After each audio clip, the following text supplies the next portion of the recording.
Afternoon students. हमने इससे पहले पर्यावरण के मुद्दे और जैव विविधता चैप्टर कंप्लीट कर लिए। अब आज तीसरा चैप्टर पारितंत्र या इसी को हम पारिस्थितिक तंत्र भी कहते हैं।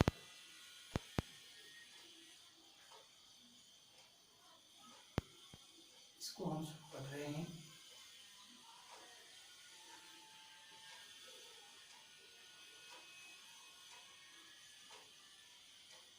इकोसिस्टम।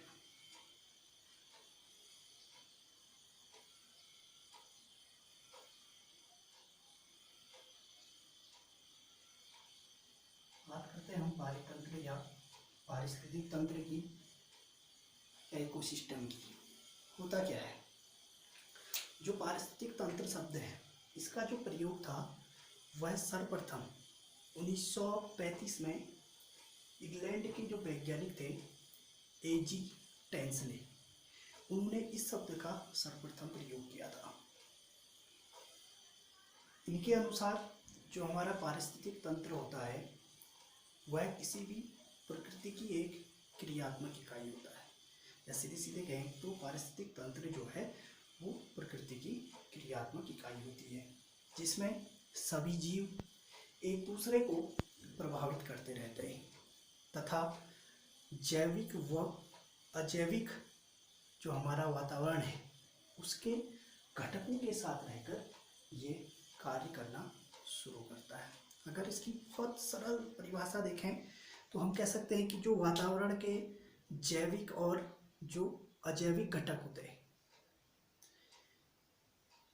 जो जैविक और अजैविक घटक हैं, उनके कारण जो जीव हैं और जो हमारा वातावरण है उनकी पारस्परिक अंतःक्रिया को हम पारिस्थितिक तंत्र या पारितंत्र कह देते हैं। फिर से एक बार रिवाइज कर रहा हूँ परिभाषा। जो पारिस्थितिक तंत्र है, वातावरण में उपस्थित जैविक व अजैविक घटकों के कारण जो जीव हैं और जो हमारा वातावरण है उसके बीच होने वाली जो अन्योन्य क्रियाएं हैं, तो उससे बनने वाला जो तंत्र होता है उस तंत्र को हम पारितंत्र या पारिस्थितिक तंत्र कह देते हैं। अगर बात करें हम विश्व पारिस्थितिक तंत्र की, तो जो हमारा संपूर्ण जैवमंडल है जिसमें पृथ्वी के सभी जो स्थानीय पारितंत्र होते हैं उनको इसके अंतर्गत रख दिया जाता है। पारितंत्र का जो आकार होता है वो एक छोटे से तालाब से लेकर के एक विशाल जंगल या फिर कह सकते हैं कि विशाल जो महासागर है उस तक हो सकता है। इसको हम दो श्रेणियों में बांट सकते हैं। वो दो श्रेणियां होंगी, एक स्थलीय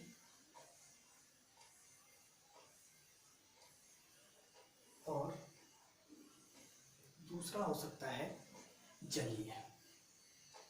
स्थलीय और जलीय पारिस्थितिक तंत्र को हम दो भागों में बांट देते हैं। स्थलीय के अंतर्गत देखें तो हम हमारे जंगल हो गए, घास के मैदान हो गए तथा मरुस्थल हो गए, वे सब इस स्थलीय पारितंत्र के बीच आ जाएंगे।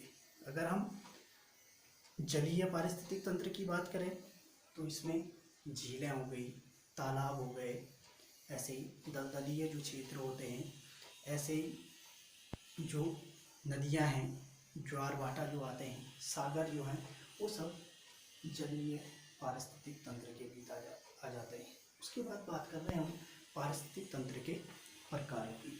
अगर हम पारिस्थितिक तंत्र के प्रकार देखें तो जो हमारा पारिस्थितिक तंत्र है उसको हम दो भागों में बांटते हैं।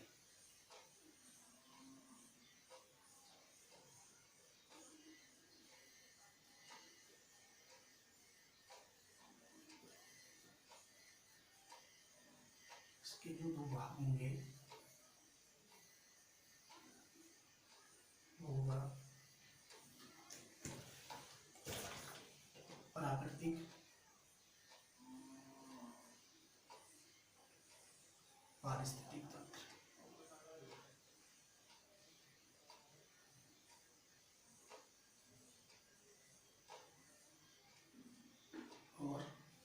दूसरा जो भाग होगा वह होगा कृत्रिम पारिस्थितिक तंत्र।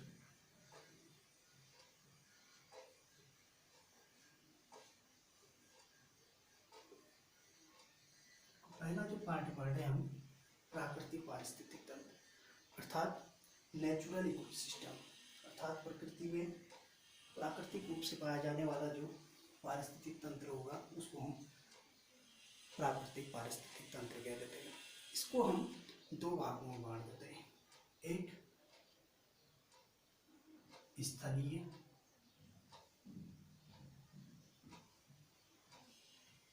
और स्थलीय पारिस्थितिक तंत्र,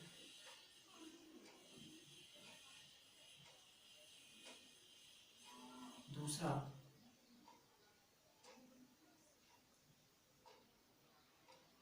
जलीय पारिस्थितिक तंत्र।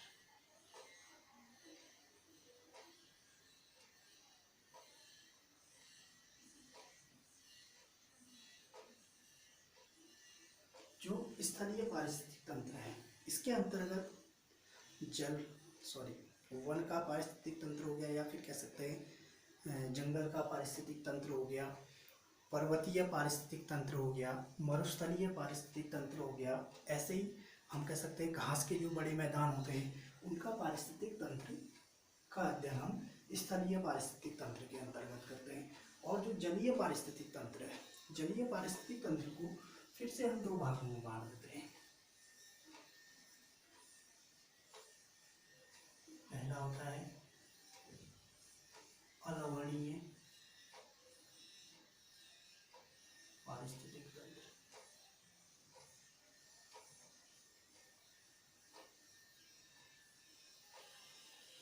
और दूसरा हो जाएगा लवणीय पारिस्थितिक तंत्र।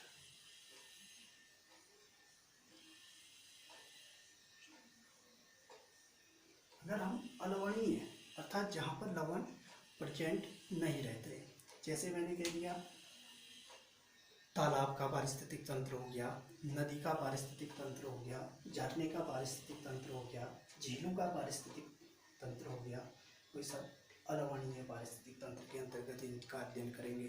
दूसरा आता है लवणीय पारिस्थितिक तंत्र, अर्थात जहाँ पर को बहुत सारी मात्रा में लवण उपस्थित रहेंगे, जैसे समुद्र का हो गया। ऐसे जो लवणीय झीलें होंगी उनके पारिस्थितिक तंत्रों का अध्ययन हम हमेशा लवणीय पारिस्थितिक तंत्र के अंतर्गत करते हैं। दूसरा प्रकार आ रहा कृत्रिम पारिस्थितिक तंत्र। कृत्रिम अर्थात मानव निर्मित, जिन पारिस्थितिक तंत्रों का निर्माण मानव द्वारा किया जा रहा है उनको हम कृत्रिम पारिस्थितिक तंत्र कह देते हैं। जैसे हम कह सकते हैं, जैसे हम बहुत जगह हमने देखा होगा कि हम एक्वेरियम का इस्तेमाल करते हैं। ऐसे जो कृषि भूमि है, कृषि कर रहे हैं, कृषि प्रधान देश है तो कृषि भी कर रहे हैं, तो जो कृषि भूमि का पारिस्थितिक तंत्र है, या फिर कह सकते हो एक्वेरियम का जो पारिस्थितिक तंत्र है, या फिर जो अंतरिक्ष पारिस्थितिक तंत्र है, उन सब का अध्ययन हम कृत्रिम पारिस्थितिक तंत्र के अंतर्गत करते हैं। ये था पारिस्थितिक तंत्र के प्रकार। उसके बाद बात कर रहे हैं हम पारिस्थितिक तंत्र के घटक। कौन कौन से पारिस्थितिक तंत्र के घटक हैं या संरचना भी कह सकते हैं।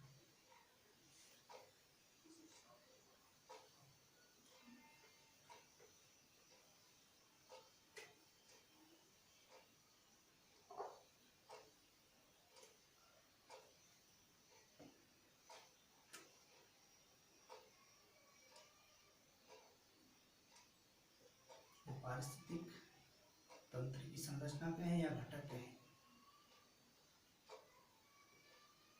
पारिस्थितिक तंत्र के दो घटक होंगे।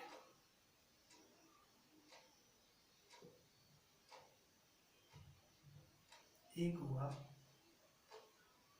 जैविक घटक, दूसरा होता है अजैविक घटक।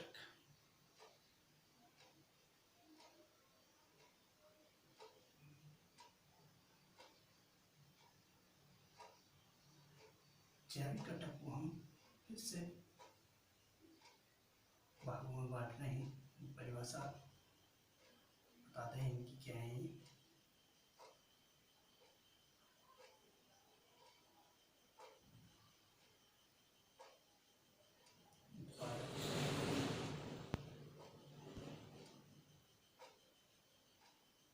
उपभोक्ता और अपघटक।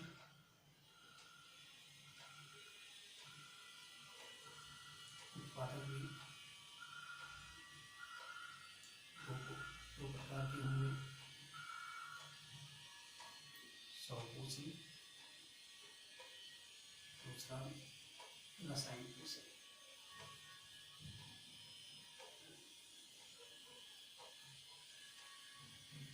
उपभोक्ता तीन प्रकार के, प्राथमिक,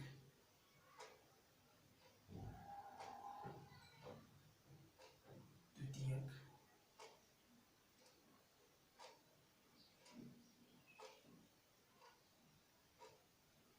तृतीयक। एक और आता है सर्वाहारी, जिसे कहते हैं उच्च मांसाहारी भी कह सकते हैं।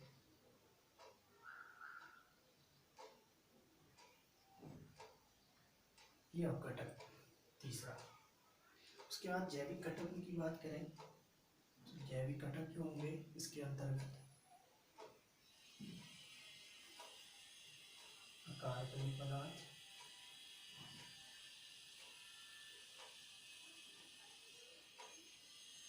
कार्बनिक पदार्थ,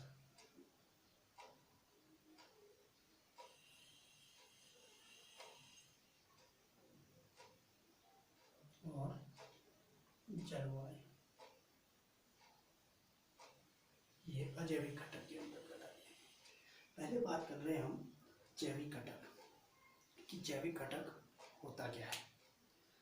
अर्थात किसी भी पारिस्थितिक तंत्र या पारितंत्र का ऐसा घटक जहाँ पर जीव उपस्थित रहते हैं, जहाँ पर जीव उपस्थित रहेंगे वे जैविक घटक कहलाते हैं, वो पारिस्थितिक तंत्र के जैविक घटक कहलाते हैं। सभी जो जैविक घटक हैं उनको हम निम्न तीन भागों में बांट सकते हैं। कौन कौन से? उत्पादक, उपभोक्ता और अपघटक। उत्पादक अर्थात ऐसे जीव जो अपना भोजन स्वयं बना ले रहे हैं, ऐसे जीवों को हम उत्पादक कह देते हैं। जैसे हरे पौधे। उत्पादक भी दो प्रकार के होंगे, स्वपोषी और रसायन पोषी। अर्थात बहुत सारे जीव ऐसे होते हैं जो अपना भोजन स्वयं बना रहे हैं, तो वे स्वपोषी के अंतर्गत आ जाएंगे। और कुछ ऐसे भी होते हैं जिनका जो भोजन है वह रसायनों के द्वारा, अर्थात जो उनके शरीर की ग्रोथ है वह रसायनों के थ्रू हो रही है, तो ऐसे जो जीव होंगे उनको हम रसायन पोषी कह देते हैं। दूसरा पार्ट आ रहा है उपभोक्ता। उपभोक्ता अर्थात ऐसे जीव जो अपने भोजन के लिए उत्पादकों पर निर्भर होते हैं, वे उपभोक्ता कहलाते हैं। उपभोक्ता तीन प्रकार के, प्राथमिक, द्वितीयक, तृतीयक।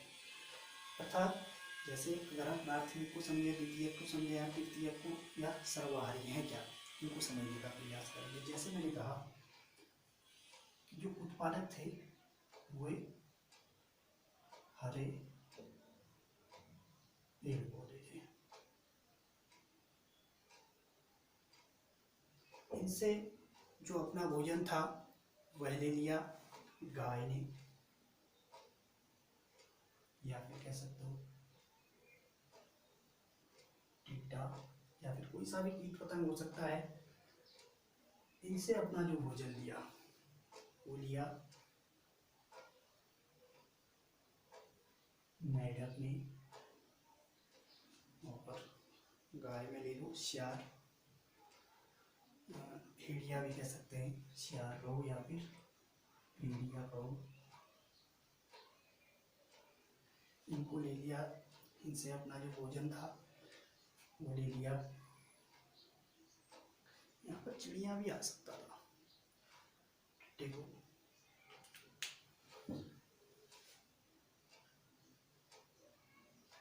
चिड़िया,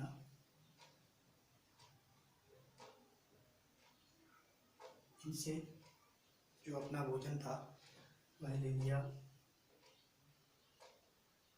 मनुष्य ने या सेब। देखो अब है क्या, जो हरे पेड़ पौधे थे वे तो हमेशा उत्पादक कहलाए। इन हरे पेड़ पौधों से अपना भोजन ले लिया संपूर्ण टिड्डे ने।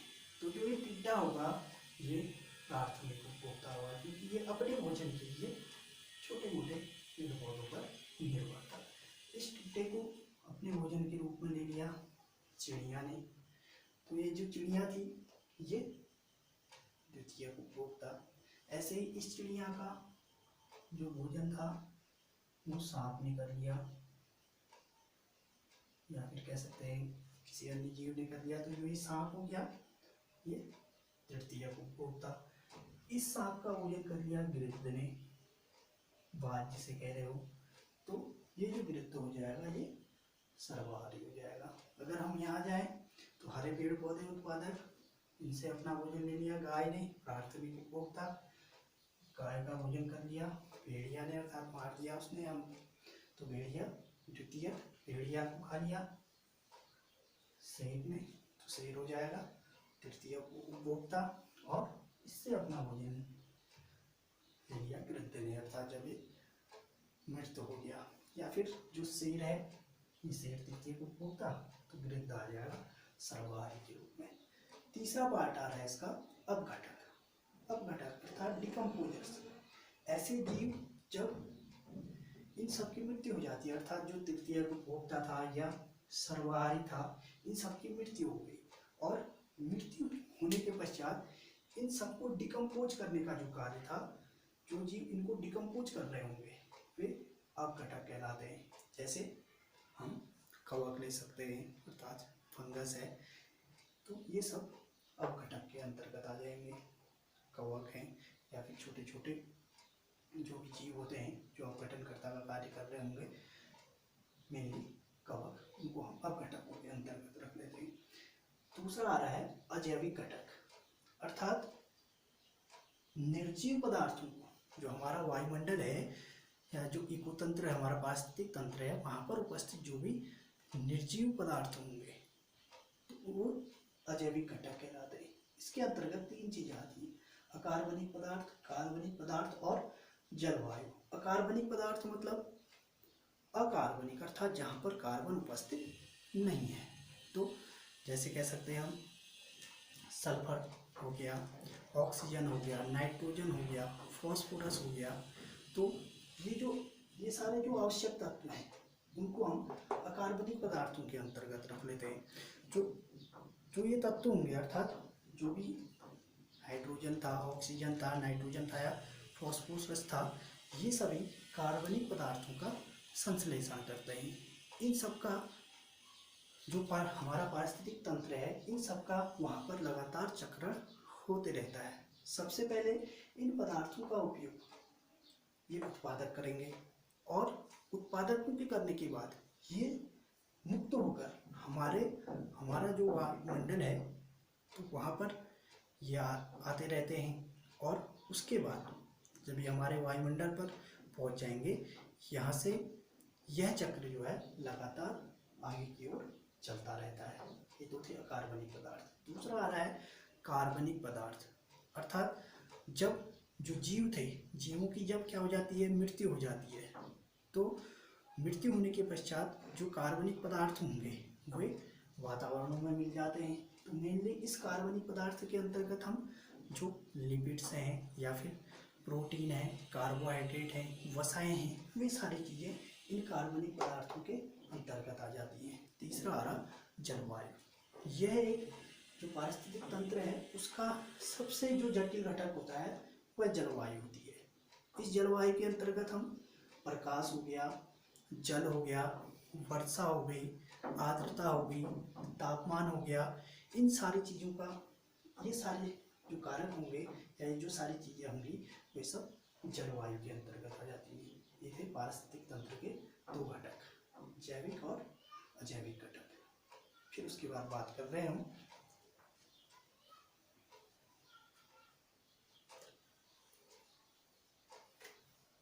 तालाब का पारिस्थितिक तंत्र। बहुत बार एग्जाम में हमसे पूछेगा 5 नंबर का, या तो पूछ देगा कि किसी पारिस्थितिक तंत्र की संरचना लिखिए, या फिर 5 नंबर में पूछता है किसी अलवणीय जल के पारिस्थितिक तंत्र का वर्णन कीजिए, या फिर पूछ देगा तालाब के पारिस्थितिक तंत्र का सचित्र वर्णन कीजिए। तो हम बात कर रहे हैं तालाब का पारिस्थितिक तंत्र। तो देखो पहले बहुत पहले से हमारे दिमाग में आ रहा होगा कि चित्र बनाया है, इसके बारे में कोई चर्चा नहीं हो रही है। तो ये जो चित्र है ये तालाब के ही पारिस्थितिक तंत्र का चित्र है, इसी के बारे में अब हम अध्ययन कर रहे हैं।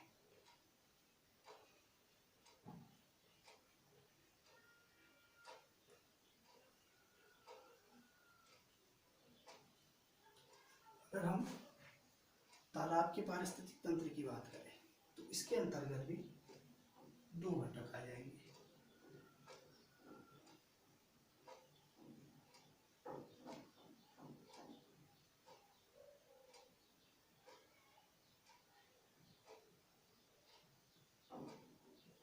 इसको हम अलवणीय जल का पारिस्थितिक तंत्र भी कह सकते हैं।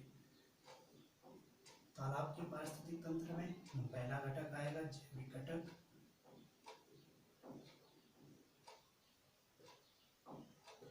दूसरा अजैविक।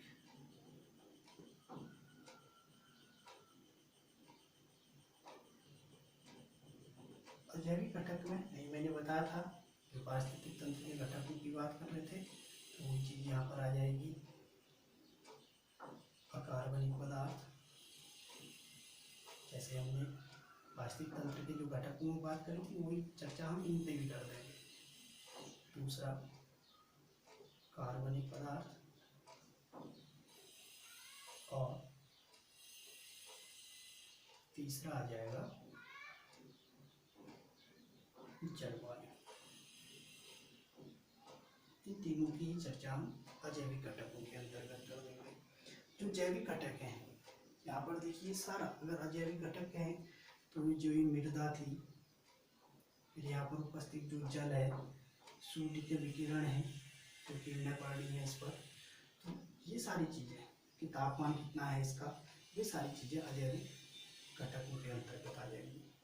ये सारी मृदा हो गई, सूर्य का विकिरण हो गया, जल हो गया, और जो यहाँ पर उपस्थित कार्बन डाइऑक्साइड गैस होगी, जैसे जल में उपस्थित जो ऑक्सीजन गैस होगी, वो सब इस अजैविक घटकों के अंतर्गत आ जाएगी। फिर शेष चीज़ें जो है वो जैविक घटक के अंतर्गत आएंगी। चित्र स्पष्ट बना हुआ है और दिख भी रहा होगा। ये देखिए मैंने लिखा है पादक, पलवक, उत्पादक, मेढक है, द्वितीयक, उपभोक्ता। ऐसे ही मिट्टी की मृदा थी तो अजैविक घटक लिख दिया, यह घटक आगे। ये कुछ तारवाद चीज़ें हैं, प्राथमिक उपभोक्ता में आ गई, ये पौधे हो गए। ऐसे ये बड़ी मछली दिख रही तो तृतीय उपभोक्ता में आ गया। तो स्पष्ट चित्र बना हुआ है, तो एक बार इसका हम अध्ययन करेंगे। पहले बात कर रहे हैं हम जैविक घटक की। अजैविक घटक समझ गए होंगे। जैविक घटक में 3 चीज़ें ली हमने, उत्पादक,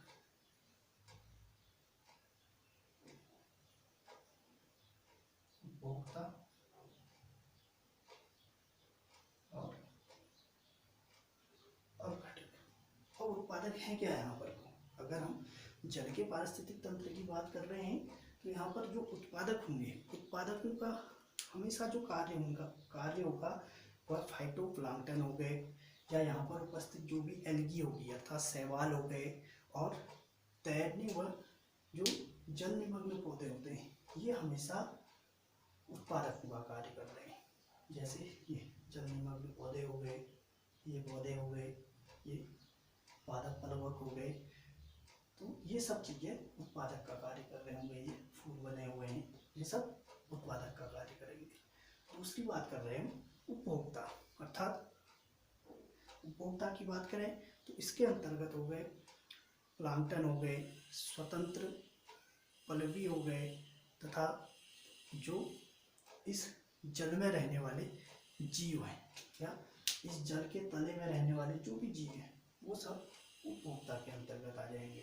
जैसे यहाँ पर देखें तो प्राथमिक जो उपभोक्ता होंगे ये लार्वा हैं, तो ये लार्वा अपना भोजन इन जलमग्न पौधों से ले रहे होंगे, तो वे प्राथमिक उपभोक्ता के अंतर्गत आ जाएंगे। ये जो लार्वा आदि चीज़ें थी इनको मेढक खा रहा है, तो मेढक द्वितीय उपभोक्ता के अंतर्गत आ जाएगा। इन मेढक आदि जो भी यहाँ पर जीव होंगे उन सबको बड़ी बड़ी मछलियाँ खा रही हैं, तो वो तृतीय उपभोक्ता का कार्य कर रही है। और ये पादप प्लवक हो गए, ये पादप प्लवक भी इसके अंतर्गत उत्पादक के अंतर्गत आ रहे थे। फिर उसके बाद अब घटकों में यहाँ पर कवक हो गए बने हुए हैं अलग से, ऐसे ही जीवाणु हो गए, या फिर जो वहाँ पर पाए जाने वाले जल में पाए जाने वाले जो हो गए, जो भी वहाँ पर पलने वाले जो भी जीव होंगे, या फिर फ्लैजिलेट्स जिन्हें हम कहेंगे, जल में पाए जाने वाले जो भी फ्लैजिलेट्स होंगे वो सब अपघटकों का कार्य कर रहे होंगे। तो ये था तालाब का पारिस्थितिक तंत्र। इसका अध्ययन हम बहुत बारीकी से करेंगे और 5 नंबर का एक क्वेश्चन बनता है।